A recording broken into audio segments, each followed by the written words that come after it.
You are watching Prime Morning, and this is Beyond the Headline segment. We need to talk about our security system. In recent times, we've had so many issues recording soldiers alleged soldiers terrorizing some people in the area of Sukura-Zamrama. We've heard of the Islamic secondary school, high school at Abrepo that the soldiers, the police force went there trying to calm them, but unfortunately they used the wrong means. We've heard of issues within Kranza. We've heard of so many issues with regards to our security system, and the question here is, how safe is our security system? Can we rely on them? Can we trust them? Can we actually see them as lovers of the society and people that we can run to when we need help? Or they are getting scary and people that when we hear of them, we get scared and we run away?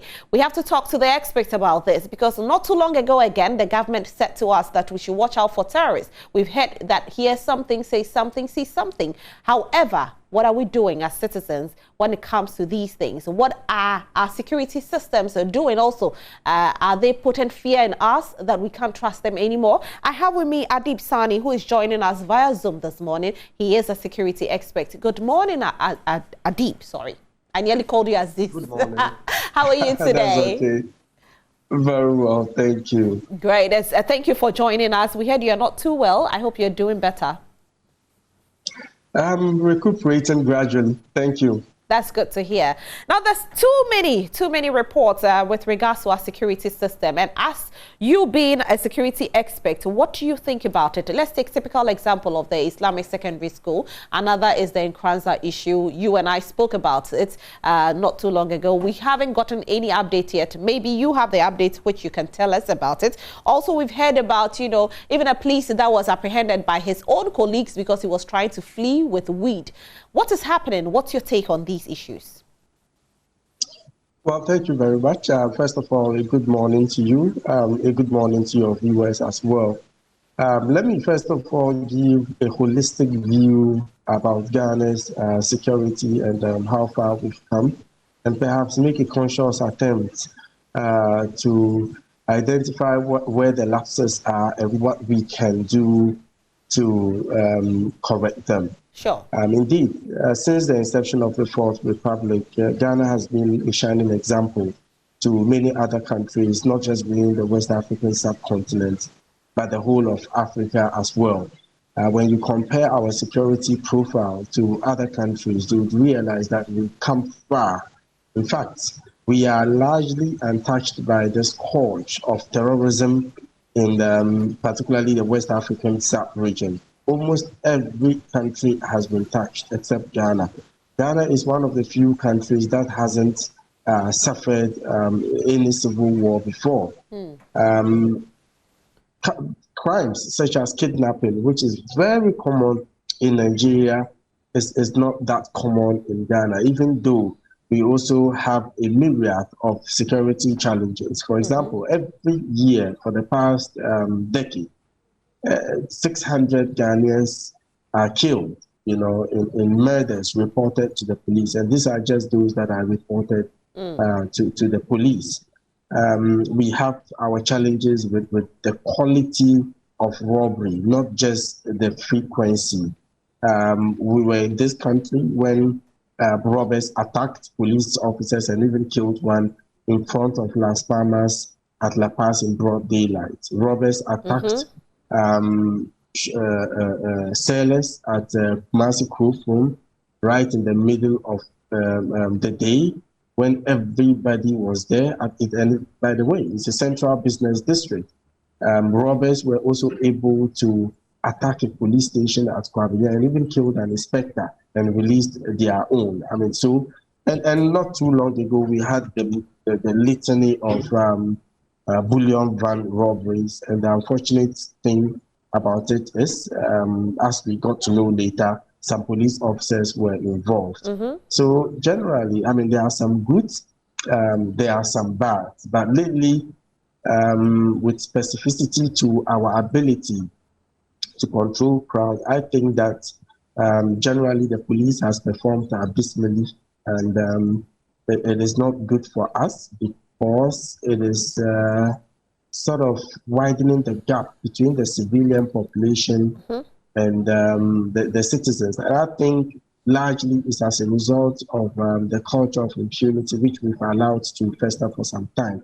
When the seven Zongo boys were killed at Mansour Kwanta in the Ashanti region, the police claimed that they were armed robbers and even displayed to us the weapons they allegedly used in the attack.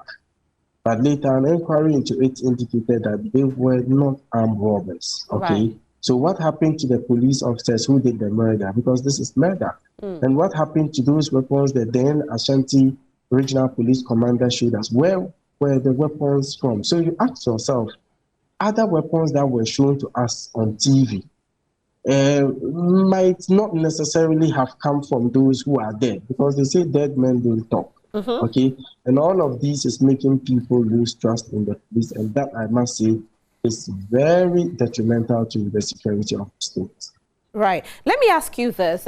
You making reference to all these, especially with the dispersing of crowd, which happened recently in the Islamic secondary school.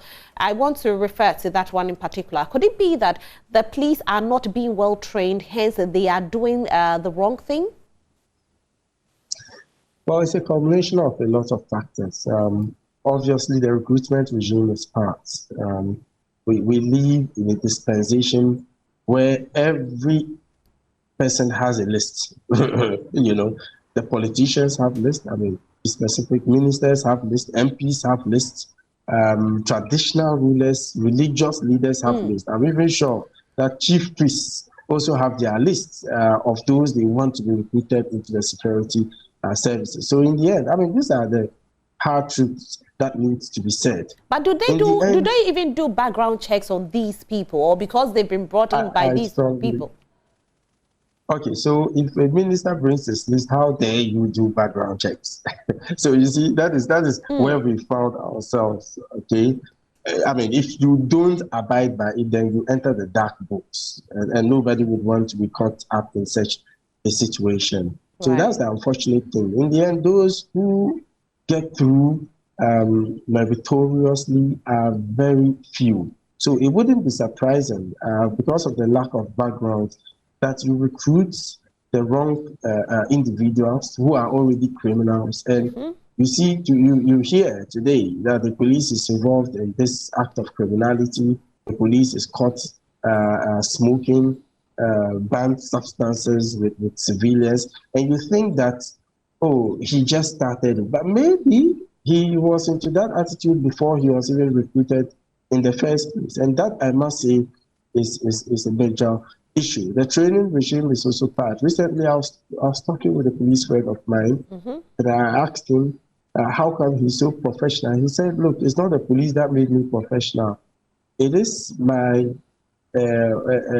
what do we call it? He decided to, on his personal volition, develop himself, and that any officer, according to him, any officer you see doing well, did it on his own volition and not necessarily count on police training regime, which I must say is very poor.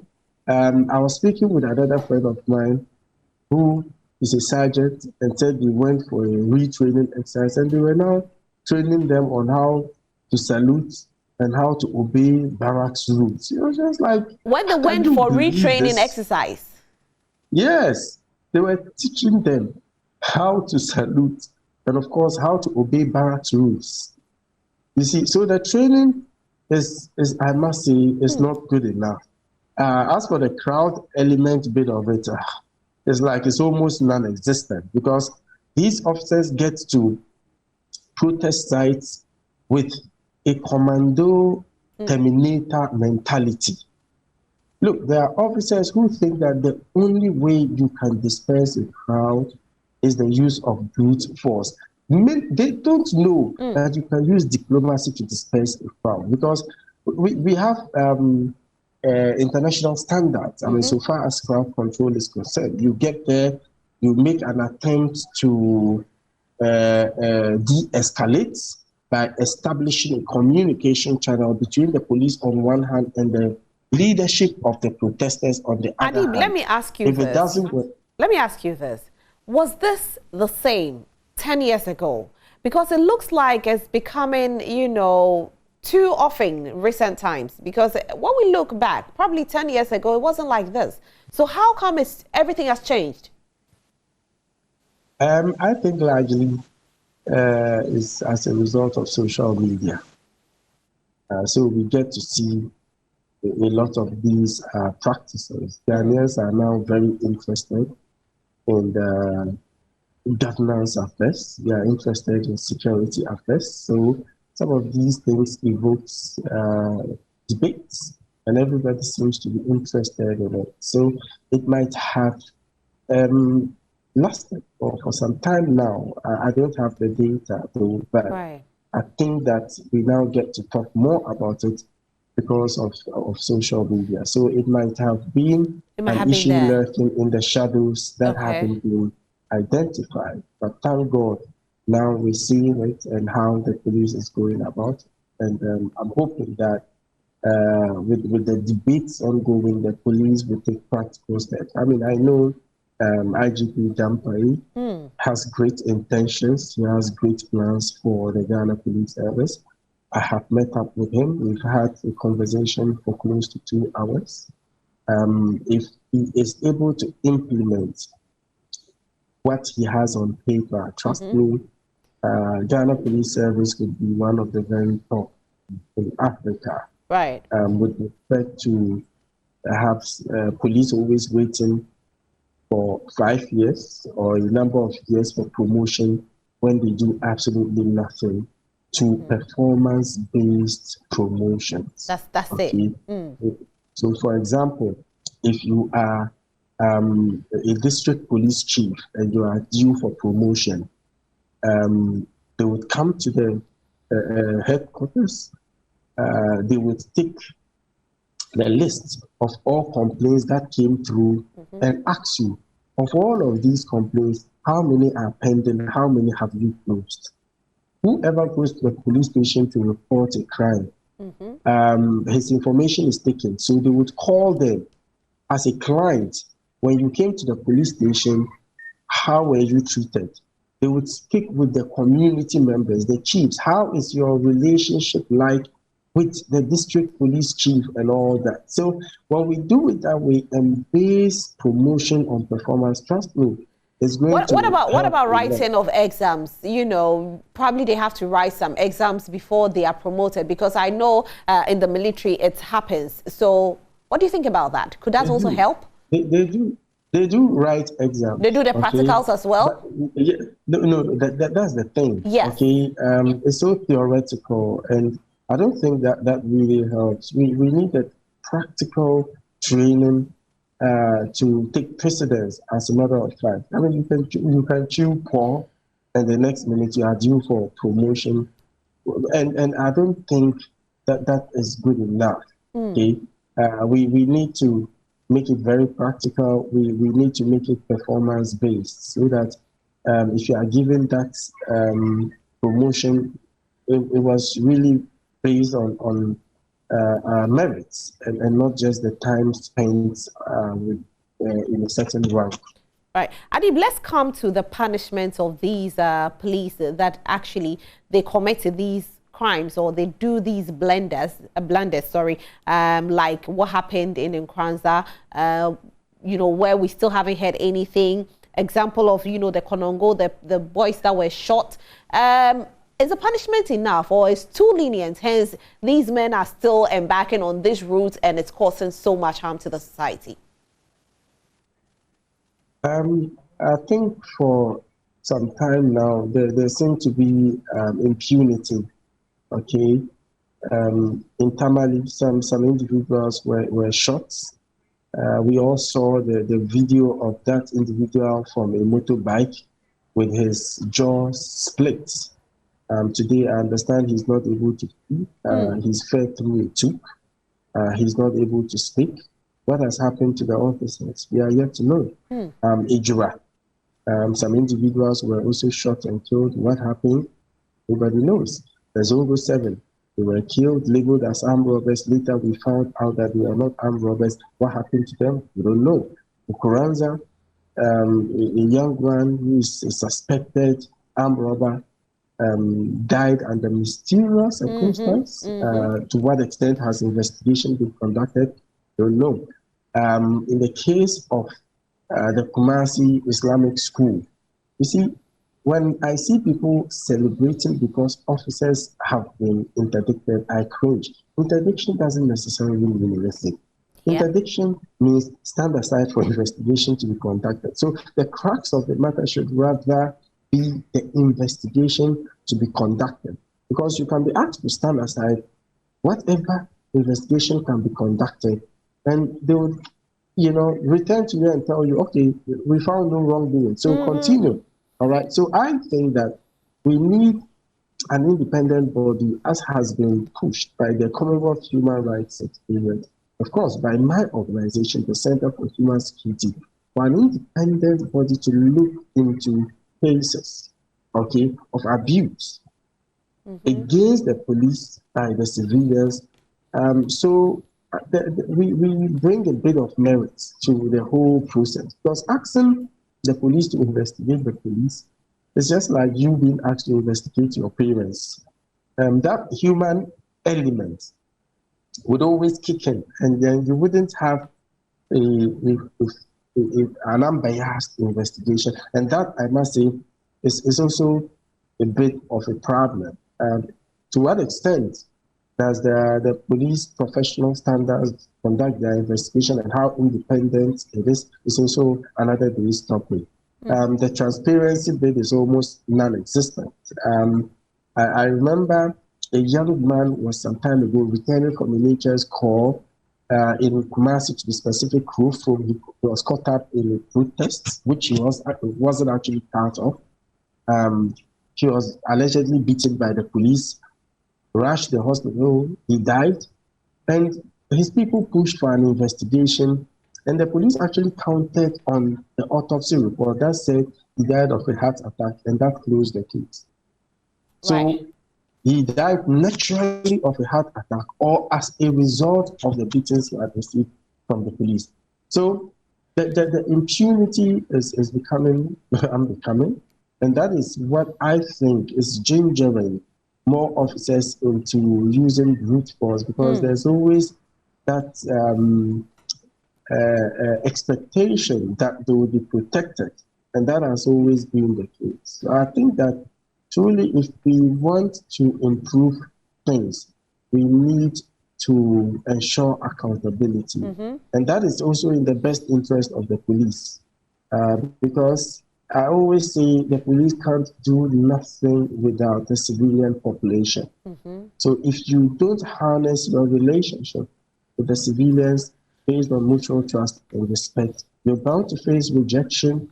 They would not cooperate, they would not collaborate, and they would see you as outsiders, and that would make it extremely laborious for the police to fulfill its mandate as enshrined in the Police Service Act 350/1970.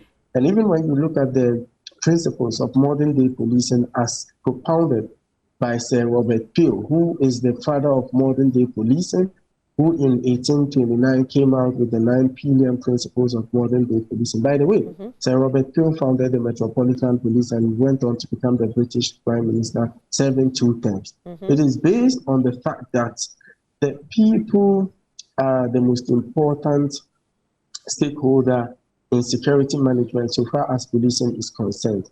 And it also states categorically that the more force the police used in certain situations, the less you're bound to have the people cooperate with the police. And it says that the police should be seen as by the people as an extension of the civilian population who are wearing that uniform and who have the authority of the people to act on their behalf. So basically, all this is about the police's ability, to bridge the gap between themselves and the civilians population. By the way, let me ask you this: how can the police, bridge this gap? Yes, you've spoken about accountability, but what else can they do to bridge the gap? Because it looks like the gap keeps widening. And can we say that the government is also part of the reasons why the gap is widening? Obviously, we have succeeded in injecting the poison of politics into the Ghana Police Service and other security services. Unfortunately, I am receiving information that even the military is not spared by this political poison. With regards to the list of people that should be put into the military force, is that what you're saying? Not just that, but politicians' ability to meddle in the affairs of security services is quite worrying. Right. These days you hear about, for example, okay, a politician having a land dispute, then he's able to get soldiers to go and act as land guards. What do you call that? Is that not meddling? Since when the soldiers become land guards? Since when the soldiers become debt collectors? And when you do that, you are destroying the army, because you are exposing the army and the respect they earned and they've enjoyed over the period would be waned when you have the army engaged in such activities. Recently, we also saw what happened at Zungu Lane. You know, the people came out in their numbers. It's like they don't fear the army anymore. In the past, when the police is not able to take control of the situation, and they call the army, in fact, their arrival is enough to solve whatever issue is going on. I was going to say that we hardly saw the army in the midst of the people. They only came in as backup. Yes, exactly. And recently, most shockingly, I mean, I just couldn't believe it until I was on a TV show with the ECG spokesperson for the area, when the military was used to go install meters. I was like, what? Are we in the 70s? Are we in the 80s? I just couldn't believe it. And when we spoke, the ECG spokesperson was like, yeah, they are from the 48th Engineers Regiment and they have expertise. I was like, no, please. I mean, sometimes when you talk like this, it's tantamount to insulting the conscience of Ghanaians. It makes us feel we wash our face bottom up. What are you talking about? We have ECG technicians. Don't you have enough technicians? Tell me you are going to intimidate the people because they didn't appear at the place as engineers. They appeared as soldiers with arms. So what are you telling us? Armed soldiers. I mean, why does the military have to do that when we have the police? I mean, I did my service at NETCO, ECG, Northern Ghana. And I mean, there are days we go out and we are chased by the community members and all that. So I have nothing, you know, against security provided for these persons. But to go there with soldiers in the 21st century Ghana, unbelievable. And I think we are overusing the military. We are relegating the police.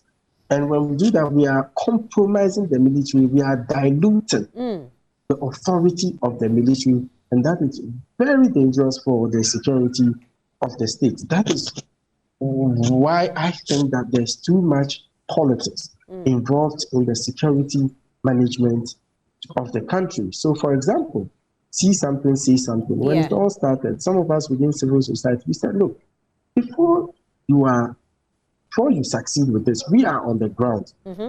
We do a lot of prevention of violent extremism. We reach out to the communities. So why don't you, and this is common sense for crying out loud, why don't you engage civil societies, okay? And that would even be at a lesser cost. Tell them, okay, since this is what you do on the ground, we would finance you and you would continue, and this is how we want it to be done. Then with that collaboration, things would go perfect. But the next minute you examples of the civil society we are talking about. Adi, examples of the civil societies we are talking about. I mean, my center, for example, Center for Human Security and Peace Building, the West Africa Center for Counter Extremism. We have NORSAC. We have former WANEC, which is doing a lot of work, especially in the northern part of the country. We have a whole lot of other civil societies. So you think that how they've done it right now is not enough to help, protect the citizens from terrorist attack? No. But crying out loud, have you heard anywhere in the world ambassadors for the prevention of terrorism. I was speaking with an American friend of mine. He laughed his heart out. It's like, serious? Are you people serious at all? I was like, this is what we've brought ourselves into. But the thing is, we need more collaboration between government and civil society. We have to go beyond social media infographics and engage the communities at the border areas. They would look at your face and tell whether you are from here or not. And tell if you are from here, which house you are from, who is your mother, who is your father. So if we don't engage them more, they at a point will become nonchalant and they'll just sit aloof and watch people come in and go out of their communities. So we need that collaboration. This is no ambassadorial stuff. This is no social, this should go beyond social media. It should go beyond the whole celebrity thing and, you know, whom you know in Ghana and they're giving you contracts because, it doesn't show seriousness, to be honest. So you think they failed in that aspect? Yeah, completely.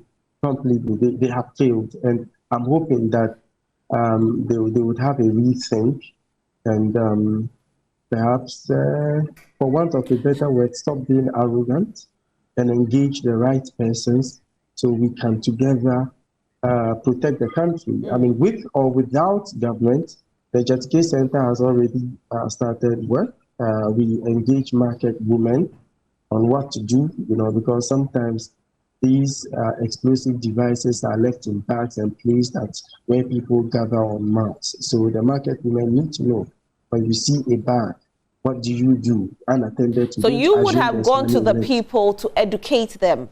The newspapers, newspapers are not enough. You, Adib, and your people would have gone to, you know, the lower people, spoken to them, educated them, gone to the borders, gone to the schools. Is that what you would have done?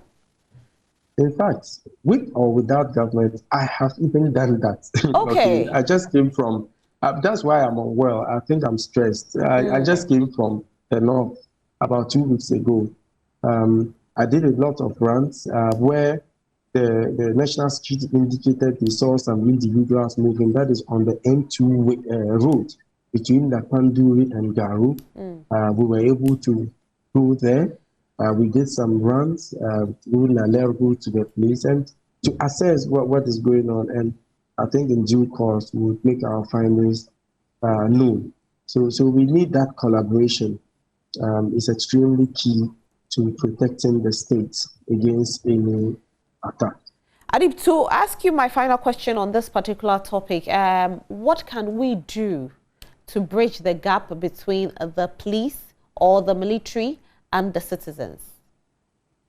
Okay, so I think the onus lies to a large extent on the security services.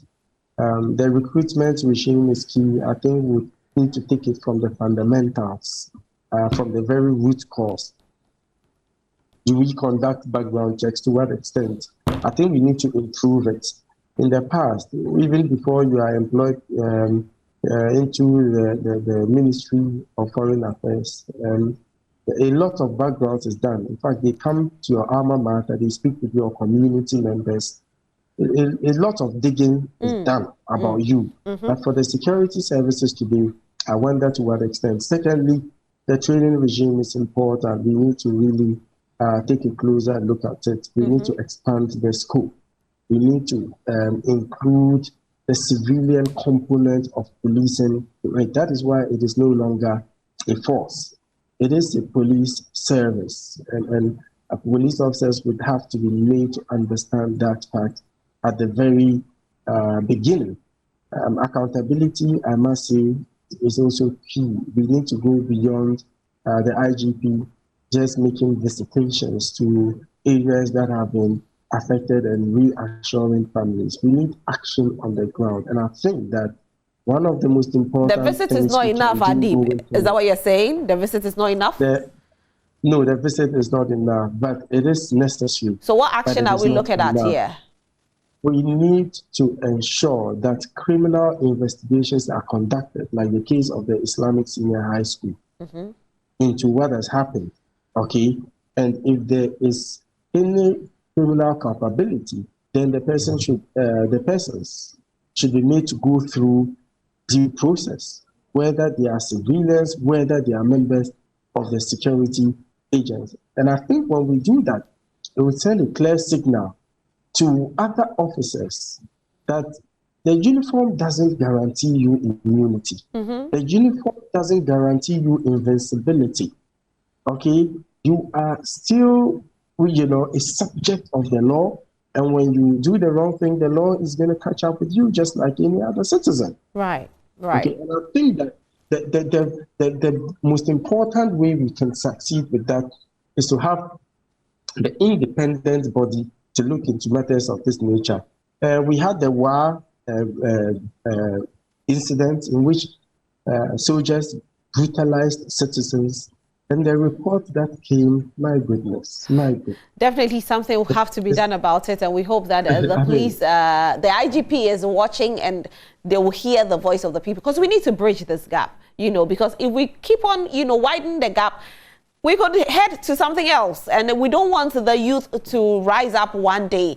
Talking about the youth rising up, let's talk about the National Cathedral. Do you think that as the people of Ghana are talking about the hardships and everything, and still the government is being bent on the cathedral, this could cause a security threat? Well, absolutely. This is a major human security issue. We were told as citizens to brace ourselves, and it almost looks like Ghana was at the verge of collapse because we ran out of money.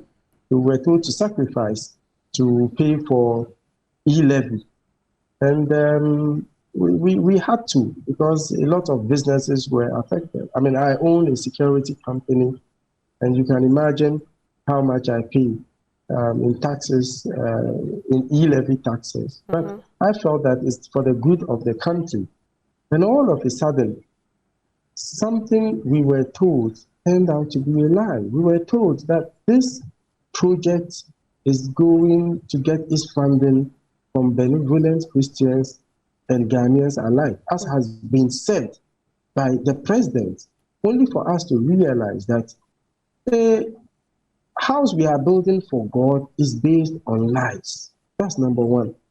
Number two, we are evicting people who believe in God to make way for God to come and stay there. That's not all. We pay $5,000 a month for those judges who were evicted from there. And I think another corporate entity was removed from there. So in the first place, the whole project was based on nothing but lies, which I must say has incensed the youth, making them angry, especially those youth who are serving as national service personnel and have not been paid.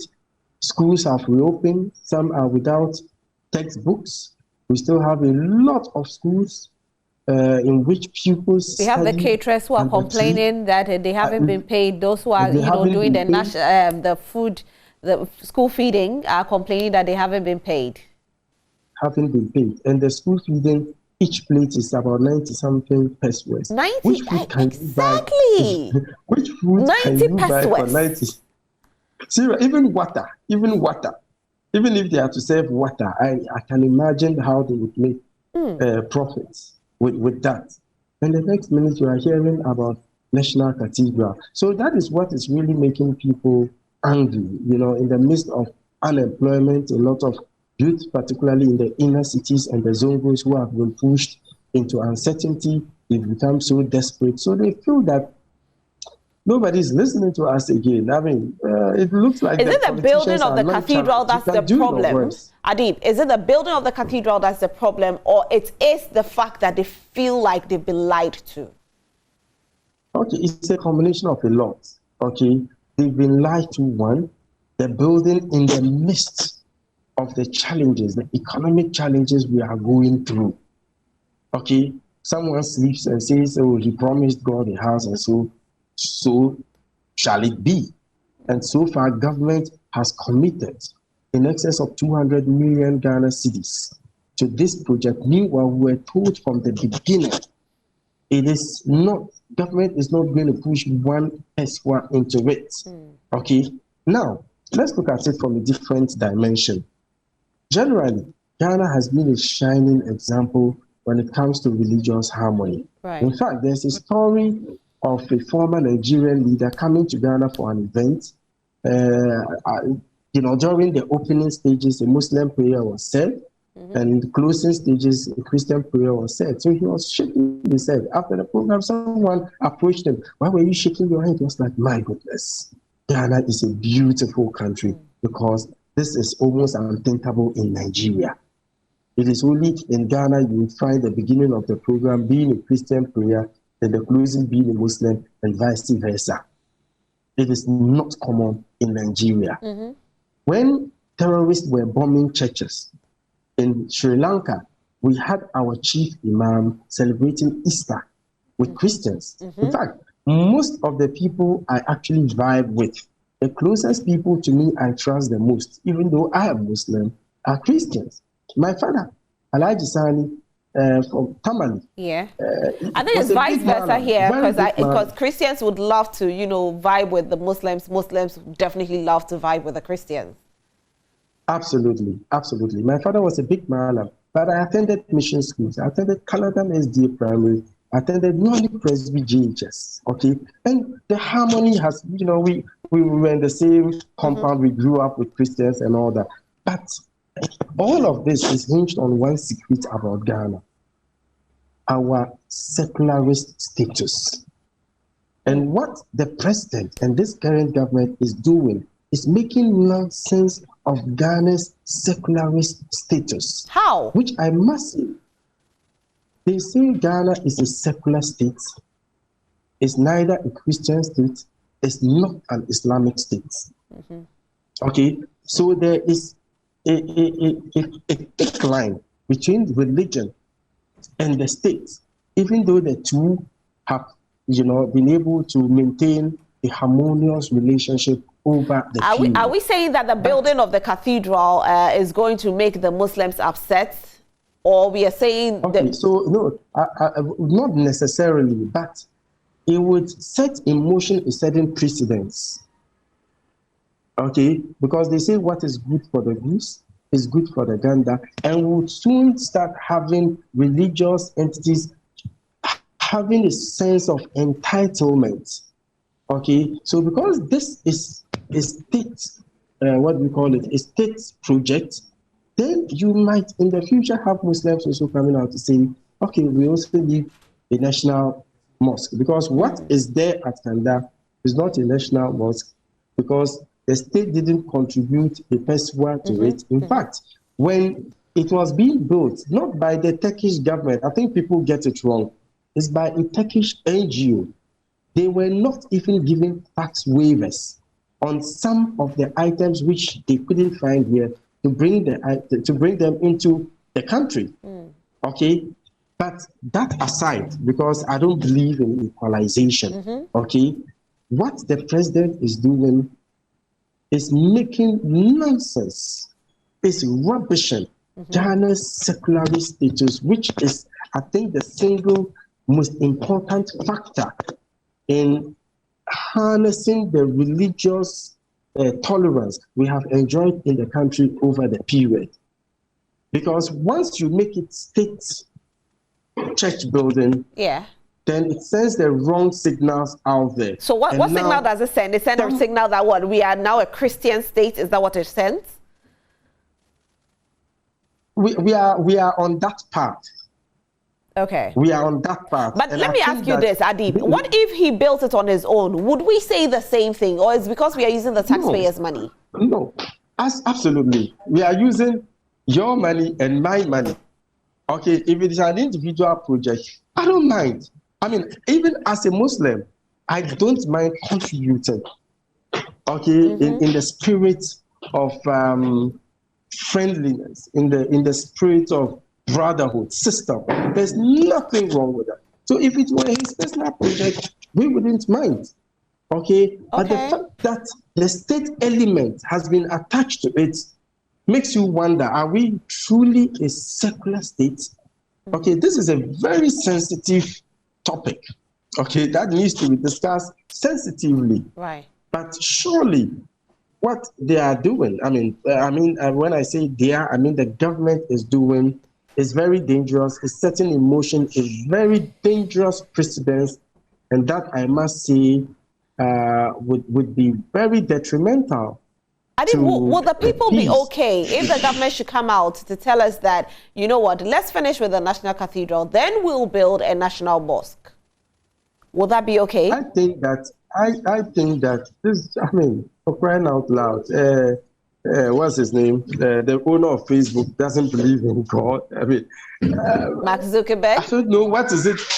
Yes, Mark Zuckerberg. I don't know what is it with religion when the people are suffering. You see, there's a Muslim verse, an Islamic verse that says that if you go to bed with your tummy full and your neighbor goes to bed hungry, you are not one of us.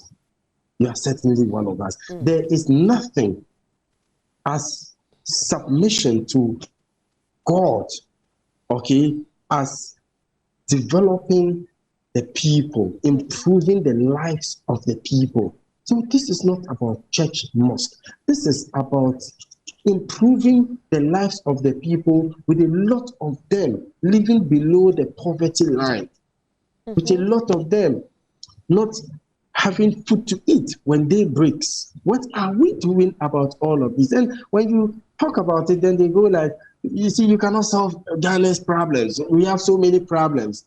But you think the church is the most important of all the problems we have to solve at this current moment, when we are grappling with COVID-19 and the war in Ukraine. With all of this pressure you've put on us. Some few months ago, I filled my tank for 700 cedis. Today, I filled my tank for 1,700 cedis. Oh, so wow. When I hear people say, yes, so when I hear people saying fuel prices have gone up by 23%, I wonder where the figures are coming from. Because I am saying this based on how much I bought some few months ago and how much I buy today. 1,700 cedis. And you used to buy 700? For 700, some few months back. And we don't have the government subsidizing it for us. And, you know, we have so many taxes on our fuel that is actually increasing the prices. So it's like, with regards to that, nothing is being done. However, we have enough money to push into National Cathedral. So that's where the problem is. And absolutely. And the thing I find so pleasing about the debate is how it is opposed by Christians more than even Muslims. Because we actually have our church structures that we go worshiping. You know, well, we have a lot of cathedrals, by the way. I was listening to Kofi Benton. He said we have over 40. As for the churches that can fit to be a cathedral, there are over 120. Okay. Besides, where it is even located, there's too much pressure there. Yeah. So if you have commitment to improve, to expanding the city, because already we are complaining, the central business district, the traffic. Sometimes when I'm getting close, I park my car somewhere and I sit on an Okada just to access the central business district. You dare not drive there. Yeah, that's true. Okay? Adib, I want people at home to call us, okay? Because this particular conversation, the citizens are itching to speak their minds. So I want you at home to join the conversation. You can definitely call us now. It's 0302-211-694, 0302-211-694, or you can send in your messages. We'll definitely read it live on air. You can leave your message on Facebook as well. If you are watching us live on Facebook, we'll read it. We are speaking about the National Cathedral as of now. I'm with Adib Sani, who is a security expert. And I mean, he's raised a few concerns that probably some people haven't thought of. The fact that we are building, you know, the National Cathedral, which is in favor of Christians, and even some Christians are against it because they claim they do have a place of worship. And we have priorities like people are not receiving their salaries, a lack of employment. We have fuel prices going up, cost of living so expensive. You can't even buy the bucket of tomato anymore. Yesterday, I heard somebody buying plantain and 5 for 20 cedis, and I'm like, how can the poor man eat now? Because even her sachet water costs so much. So how are they surviving? Olonka of Gary, you can't afford it. Hausa cocoa that we were buying 50 pesos, and the 50 pesos was so much that we couldn't even eat. Now you have to buy like 3 cedi or 4 cedi. And how much is the ordinary Ghanaian earning on daily basis? Adib, you are still here, right? Yeah. I know my Ghanaians are going to call in. Yeah. So what we are doing is tantamount to cutting the mango tree and carving it into an ancestor, praying to it for food. You know, anyone you tell this would think that we are not a serious people. And I'm excited that the Christian community has been very loud. They've opposed it. Okay? And I also respect Pastor Mensa Otabel for taking the initiative to leave. And we are waiting to hear him speak. He hasn't really spoken about it. Adib, he hasn't really spoken about it. If I were him, I wouldn't speak about it. I mean, for the respect for the president and all that, I wouldn't speak about it, because this is something that happened some time ago. We're never told. Okay. And then later today, after the issue came out, they are telling us that he didn't resign. He excused himself. That's what I was going to say. He's just relaxing a little bit. Maybe he'll come back. You see, everything about this is based on lies. So what? How do you expect God to receive it? We are building a home for me based on lies and pushing more people into uncertainty. I don't think God would love to live there. We might have to go elsewhere. Trust me. Maybe maybe they think if they should build a cathedral, after the building of the cathedral, our roads will be fixed. Could that be? Let me answer this call. Let me answer this call, Adib. I'll come back to you. Hello, good morning, Abbas. That's right, Adib. Abbas, you're calling me from Tamale. Let me hear you. Yes. I can't hear anything, Abbas. Good morning. Hi. I said building the cathedral is something that Ghanaians are suffering. It's not that somebody is against it. And secondly, the president didn't tell us that he was going to build it when he was campaigning for it. So that is why Ghanaians are looking at the thing. They should forget of that and concentrate on the Ghanaians who are suffering. But Abbas, Madam, you are in Accra. Yes, you are in Accra. Yes. Look at the people that on the street suffering. So they should listen to Ghanaians rather than putting things in their ears, not to listen. Right. Thank you. Thank you so much for calling, Abbas. Adib. Hello, Adib. Okay. Are you still on? Okay. I'm on. I'm on. So if 200 million Ghana cities plus has been pushed into this project and is still at this stage, I'm wondering how much more money would be pushed into it. The transparency bit is even a problem. I mean, it's getting murkier by the day. The benevolent Ghanaians we expected to contribute, including, by the way, the chief imam, how much has been raised, and all that. There are questions that still remain unanswered. So the circumstance under which this whole cathedral is being put up, the lies, the deception, the wickedness, so to speak, the double standards, I think is not going to please God. Okay, let me go on the phone line, Adib, and speak to Alaji. Hello, good morning, Alaji. You're calling me from Pig Farm. Okay, let me go on the phone line, Adib, and speak to Alaji. Hello, good morning, Alaji. You're calling me from Pig Farm. Yeah, hello, good morning. Alaji, can you lower the volume on your television set for me, Yeah, I've please? done so, madam. All right, thank you. All right, let me hear Yeah, you. good morning.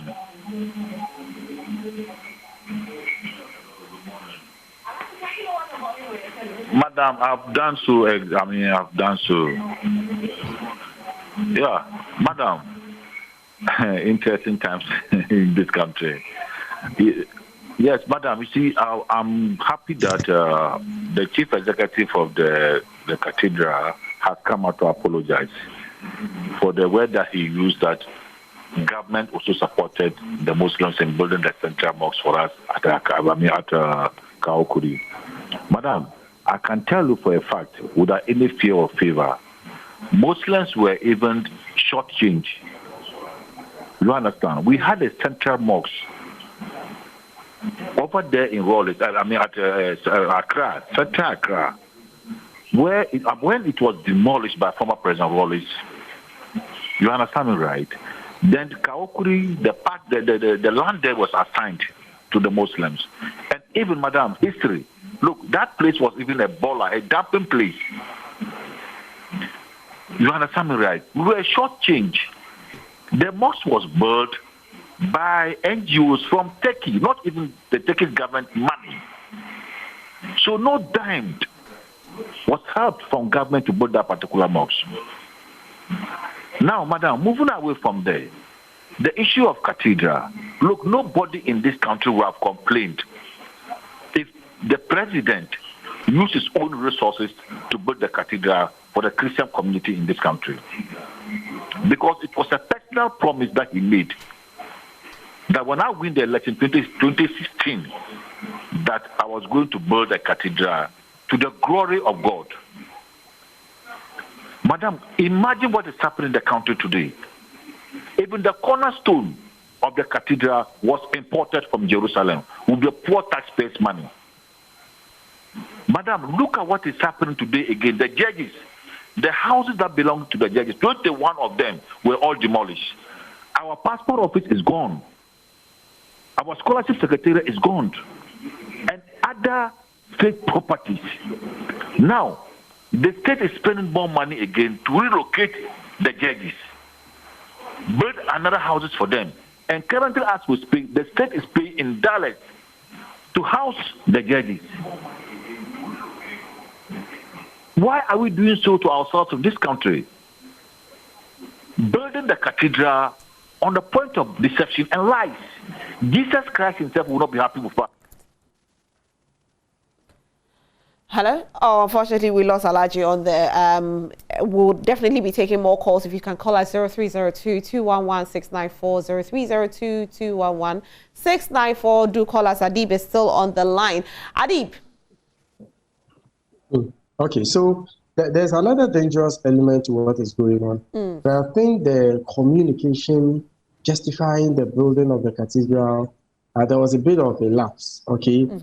I don't like the idea of comparisons. Right. Okay, when you do that, you divide the people.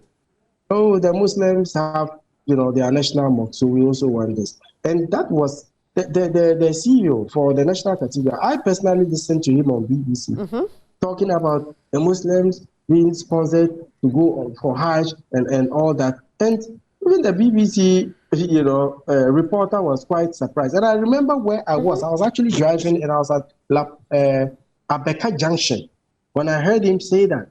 And it just didn't make sense to the BBC reporter. And by the way, government doesn't sponsor anyone, one person, to go to Hajj. No, government never does so. So you fully pay for your Hajj? You fully pay for it, okay? And you see, Hajj matters is a state-to-state affair. And when there's a whole lot of complexities to it, but there's always a surplus. Then the politicians give it to their party members. Oh, that's how it is. Yes, there's so always it's not like the government exactly. is even subsidizing at all. Let me go on the line and speak to Mexican. I'll come back to you, Adib, so you clear that one for us, okay? Hello, good morning, Mexican. You're calling from Takrady. Yeah, good morning, Rosalind. How are you? How are you doing? Fine. It's always good to hear from you.